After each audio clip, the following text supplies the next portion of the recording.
Hello and welcome to the Elvis movie summary. Tom Hanks' character, Colonel Tom Parker, passes out at home after what appears to be a stroke. He's taken urgently to the hospital. News organizations remember him as a liar, a cheat, and a con man as he lies dying in a hospital bed. Parker starts out as the narrator.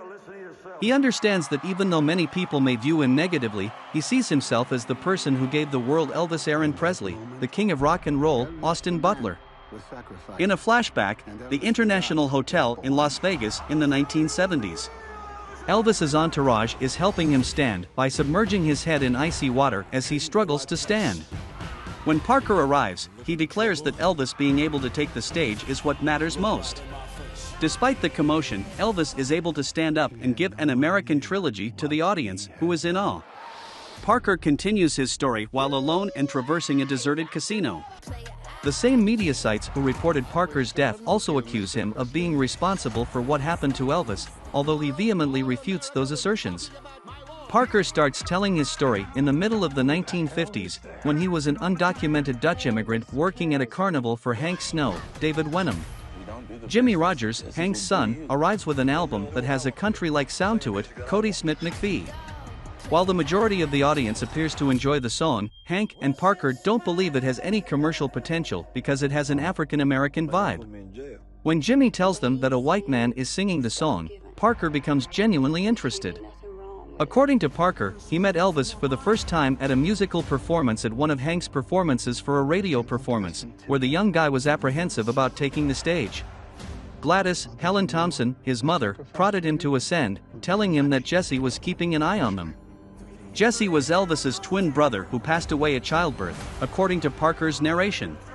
Elvis's father Vernon, Richard Roxburgh, was imprisoned as a result of his unscrupulous business operations, and according to his narrative, Elvis would lose himself in comic books and believed he would do anything he could to release his father. Shazam was his favorite superhero, back when he was still known as Captain Marvel.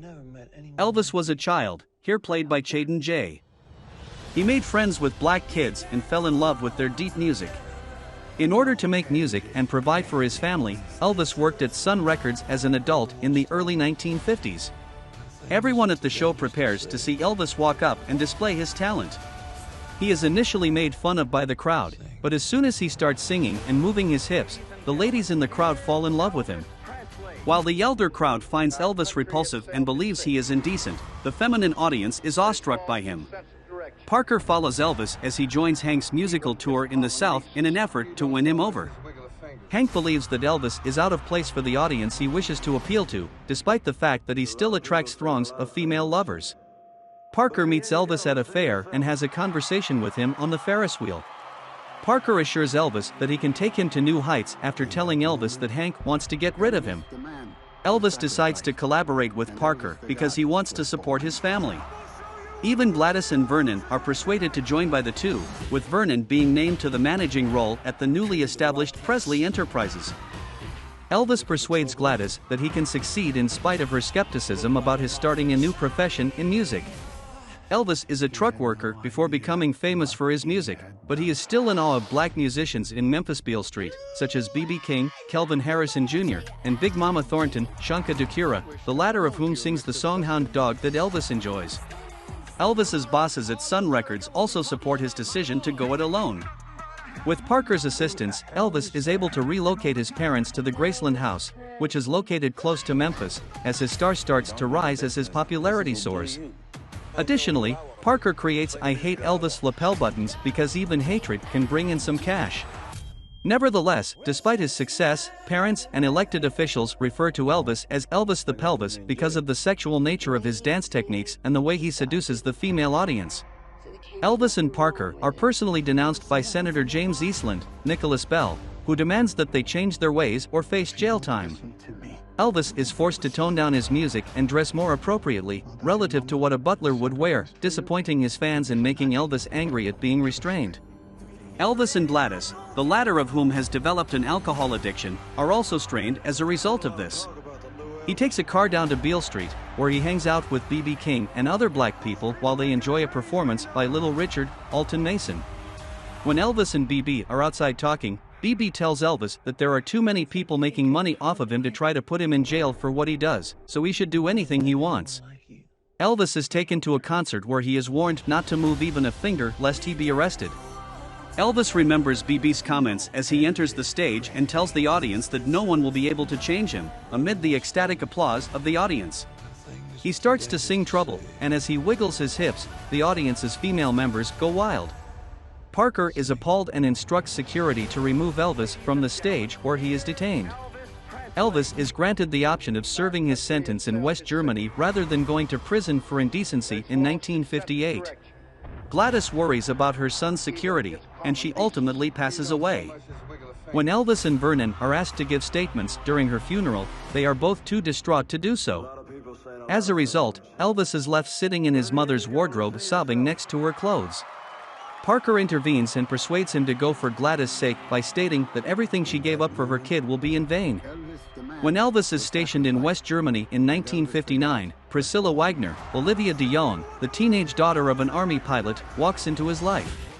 Elvis is frequently spotted by passers-by, but he prefers to spend his alone time with Priscilla, with whom he is developing feelings.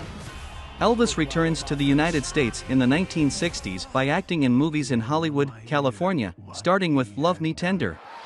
According to Parker, people simply want to see Elvis sing, which is why he appears in more movies as a singer. In 1967, Elvis and Priscilla got married. Lisa Marie is their daughter.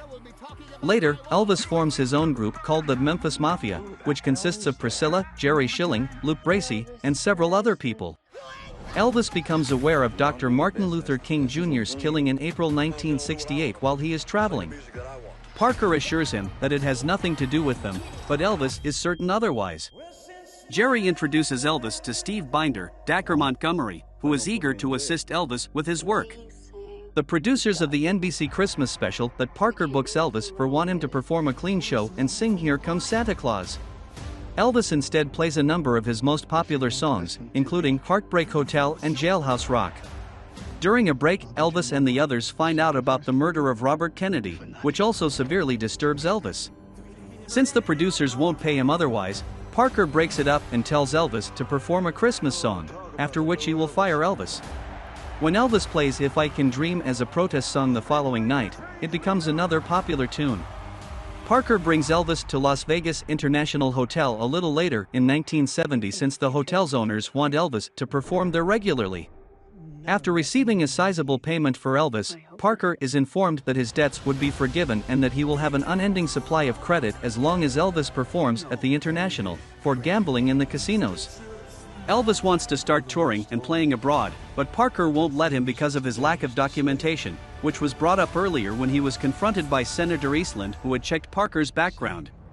Priscilla sees Elvis kiss other women as he works at the motel. Parker sues Elvis after he seeks to sever connections with him in 1973 by axing him as his manager. Vernon informs Elvis that he owes Parker and the record company more than $8 million for all of his extravagant expenditures. Parker is confronted fiercely by Elvis, who is forced to continue working with him. Elvis develops an addiction to drink and pills as a result of the stress, and his level of paranoia rises. He openly accuses Parker of holding him captive during one of his performances, and once the curtain closes, he leaves the stage. Due to Elvis's addiction and his neglect of Lisa Marie in 1974, Priscilla decided to file for divorce. Elvis is 40 years old by the middle of the 1970s, and he has begun to put on weight. His health is also deteriorating rapidly. From this point forward, he and Parker seldom ever interact because Elvis spends much of his time on tours. Before he must part ways with them once more to embark on a tour, Elvis is on an airport runway with Priscilla and Lisa Marie. Elvis refuses to visit the specialized facility for his prescription drug addictions because of his traveling and extravagant spending, despite Priscilla's request, at least for Lisa Marie. Before he gets on his plane, Priscilla bids him farewell inconsolably. Elvis Presley passes away from a heart attack at the age of 42 in August 1977 at his Graceland residence. Worldwide tributes are paid in his honor, and President Jimmy Carter issues a statement in his memory. According to Parker's concluding narration, Elvis's death was caused more by the adoration he craved from his followers than by drugs, drink, or even himself. He also mentions that he was still able to witness Elvis's final performance before his passing. Elvis is depicted as being overweight and exhausted, yet he still manages to sing Unchained Melody before a cheering crowd. The elderly Parker peacefully breathes his last breath and goes away in 1997. In the closing line, it is stated that a string of lawsuits filed in the 1980s following Elvis Presley's passing revealed Colonel Tom Parker's greed and mistreatment of Elvis. Despite his best efforts to defend himself, Parker ultimately spent his final years in obscurity, losing what little of his remaining wealth to gambling in Las Vegas. Elvis Presley continues to be the most successful solo musician of all time, and his legacy and effect on music are still felt today. A summary of the movie Elvis was provided. Enjoy your day and never forget to like, share, and follow. Things are too dangerous to say.